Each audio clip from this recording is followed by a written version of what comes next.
लगातार खबरों के लिए बेल आइकन दबाइए। हमारे साथ जुड़े रहने के लिए न्यूज़ 29 इंडिया को सब्सक्राइब कीजिए। नमस्कार, स्वागत है आपका न्यूज़ 29 इंडिया में। मैं हूं आपके साथ कविता पांडे।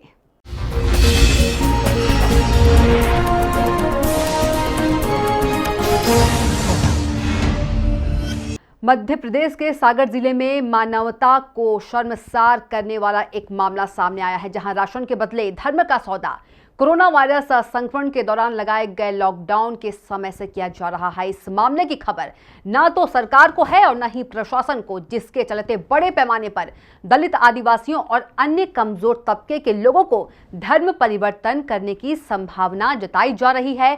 फिलहाल मामला सामने आने के बाद प्रशासन के वरिष्ठ अधिकारी जांच उपरांत कार्रवाई की बात कर रहे हैं, लेकिन इस मामले में जांच सागर जिले तक ही नहीं सीमित रहना चाहिए। यह एक बहुत बड़ा मामला है।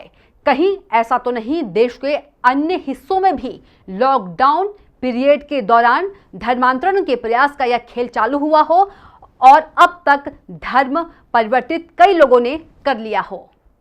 जब यह मामला मीडिया में आता दिखा तो हिंदूवादी लोग और नरियावली विधानसभा के बीजेपी विधायक इस मामले की जांच को लेकर सागर कलेक्टर से मिले। मामले में कलेक्टर और एसपी ने जांच का आश्वासन दिया है। जब अभी लॉकडाउन लगा था तो मिशनरी की तरफ से, जो क्रिश्चियन मिशनरी, उसकी तरफ से कोई सामान आपके यहाँ राशन वगैरह बंटने आया नहीं आया? आया है सर। कितनी बार आया? सर 2-3 बार आया। जब आपको राशन देते थे तो क्या कराते थे? सर राशन देते थे तो प्रार्थना वगैरह करवाती थी सर। राशन में क्या क्या दिया जाता था? राशन में वो देते थे गेहूँ और मतलब साग सब्जी। अकेले आपके यहाँ देते थे कि आस पड़ोस में भी हाँ, देते? आस पड़ोस के भी थे और मतलब गांव से भी आती थी 20-25 जन। अच्छा, 20-25। हर घर में नहीं देते थे? नहीं, घर घर जाके नहीं देते थे सर। बुलाते थे कि अब बुध खुआना और अब रविवार खुआना। हर आदमी को नहीं देते थे? नहीं सर। अच्छा, प्रार्थना सबसे करवाते थे? जी सर, मतलब 2 मिनट का मौन धारण प्रकार का यहाँ से करवाते थे कि महामारी के वजह से मतलब सहायता मतलब मिले, उनके लिए दुआ मतलब देते थे। जब ये लॉकडाउन लगा था उस दौरान जो ईसाई मिशनरी हैं उनकी तरफ से आपको राशन, सब्जी वगैरह आई थी नहीं आई? राशन आया था, सब्जी आई थी, दाल आई थी, चावल दाल और शक्कर। गेहूँ नहीं था? गेहूँ भी आया था। गेहूँ ये था। जब इन्हें राशन दिया था तो क्या इन्हें प्रेयर वगैरह करवाई थी नहीं करवाई थी? हाँ, करवाई थी थोड़ी। प्रार्थना करवाई थी? आपने की थी? कितने लोग आए थे देने? आले थे, अब हमें नहीं है पता कितने आए थे। क्या और आने का बोल के गए थे कि फिर आएंगे या आप लोग आइए? हम लोग एक बार और गए थे। हाँ। सर मना कर रही थी, तुम लोग को एक बार मिलेगा, आपने मिलेगा। कि हाँ, जब ये लॉकडाउन लगा तो मिशनरी से कोई आया था? नहीं, घर पे नहीं आए। तो कहाँ पर उनने सामान का? मास्टर है होता है। हाँ, होता है, उनने दिया था। उनने दिया था? क्या क्या सामान दिया था? 1 किलो चावल, 1 किलो आटा और टमाटर और प्याज बस दिया था। आपसे प्रार्थना करवाई थी? हाँ, करवाई थी। आपने की थी प्रार्थना? अच्छा, अभी फिर दोबारा नहीं आए? नहीं हुआ। इस पूरे घटनाक्रम के मामले में भले ही अधिकारी जांच की बात कर रहे हो, लेकिन इस प्रकार का मामला कोई नया नहीं है, बल्कि नरियावली विधानसभा क्षेत्र के ग्रामीण अंचल में इस प्रकार के मामले सामने आते रहते हैं। धर्मांतरण का एक मामला 4 साल पहले भी सुर्खियों में आया था, जिसमें तत्कालीन विधानसभा ने 3 सदस्यीय जांच कमेटी भी इस मामले की जांच के लिए बिठाई थी, लेकिन मामला फाइलों में गायब हो गया। अब देखने वाली बात यह है कि क्या इस बार जांच होती है। सागर से सुधीर द्विवेदी की रिपोर्ट।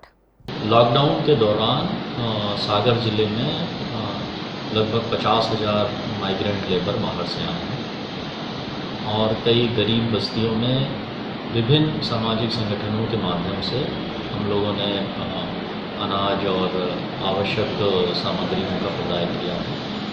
इसमें हमने समाज के सभी वर्गों, सभी समाज सेवी संगठनों का इसमें सहयोग लिया है। जिला प्रशासन और शासन के द्वारा भी इसमें कार्य किया गया है।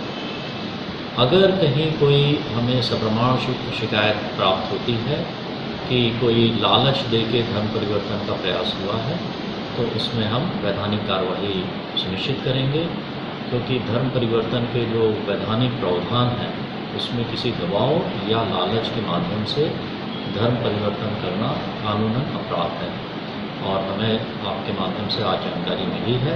इस विषय पर हम पूरी जांच कराएंगे, पुलिस इसकी जांच करेगी और जहां भी सप्रमाण शिकायत मिलेगी उसमें हम वैधानिक कार्रवाई सुनिश्चित करेंगे।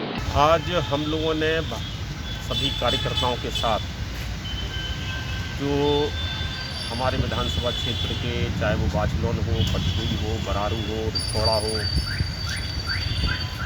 और भी ऐसे कई गांव हैं जहां पर ईसाई मिशनरी धर्मांतरण सेवा के नाम पर लगा है, जो प्रलोभन दे रहा है, लालच दे रहा है गरीब लोगों को सेवा के नाम का बहाना लेकर वहाँ पर धर्मांतरण की कार्रवाई की जा रही है।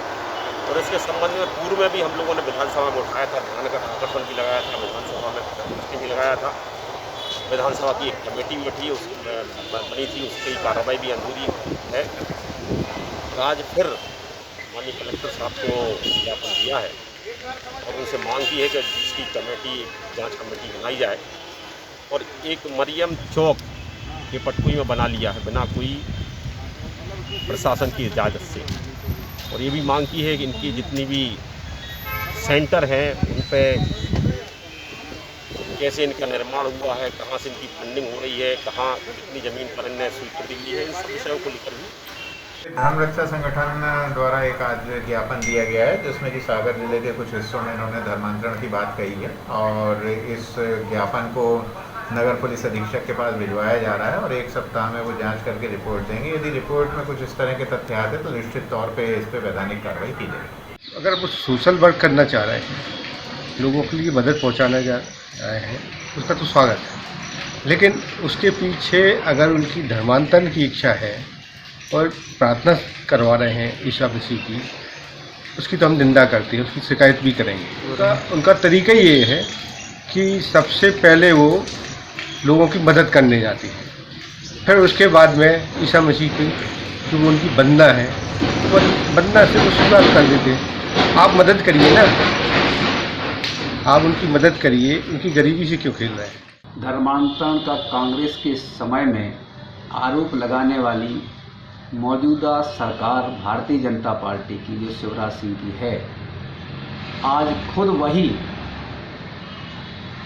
उन्हीं एजेंसियों के माध्यम से गरीब, लाचार, कमज़ोर वर्ग के लोगों की मजबूरी का लाभ उठाकर उन्हें इस तरीके के धर्मांतरण के लिए मजबूर किया जा रहा है।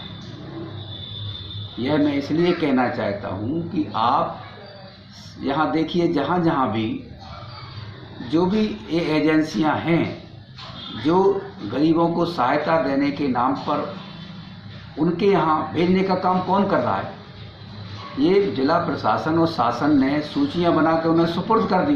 जब सूचियां बना के गरीबों को उनके यहाँ भेजोगे तो स्वाभाविक सी बात है कि आज जिस तरीके से धर्मांतरण के लिए प्राथमिक रूप से प्रेरित करने का काम स्वयं राज्य सरकार में बैठे लोग कर रहे हैं।